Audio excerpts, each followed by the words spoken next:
I'm Nick Alcock, the owner of Alcock & Associates. One of the things I've noticed over the years is that my clients tend to ask the same questions about criminal defense and DUI.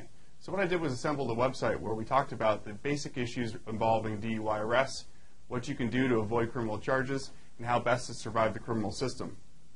First thing that you need to know about DUI is that there are no easy answers to DUI defense. There isn't one magic thing you can do if you get pulled over for DUI that will always get you off. In fact, if you look at what the legislature has done with the law in Arizona, is they've made it tougher and tougher and tougher for us to do our job. So obviously the first piece of advice is if you're going to drive, don't ingest any alcohol before you drive, because in Arizona it's definitely a tough state to be in. The legal limit here is a .08. What that means for a typical person is 3 or 4 drinks. That can get you over that legal limit very, very quickly. Now, a lot of people get confused about that, though, because the legal limit actually can be under .08. And if you're impaired to the slightest degree by alcohol, you can be convicted of DUI in Arizona. So even though there is a legal limit, that's one charge, that's one element of DUI. The other element is whether or not you were impaired by alcohol, drugs, or toxic vapors. So when it comes to DUI defense, the best bet is not to, obviously, drink.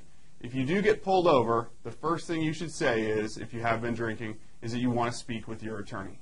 And by doing that, it prevents the officer from getting into all of the field sobriety tests, the touch your nose, the count your fingers, and all that type of field sobriety testing that they do on the roadside.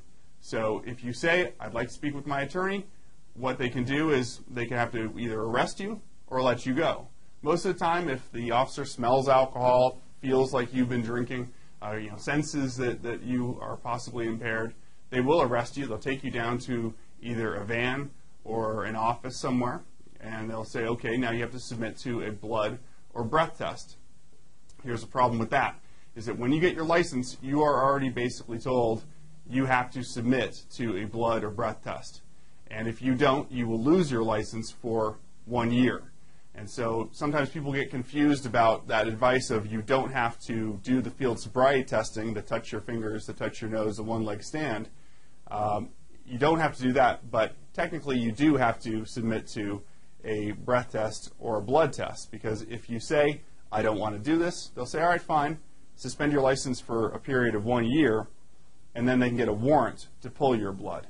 So we'll get into the elements of whether or not you should submit to a blood or breath test in the next section.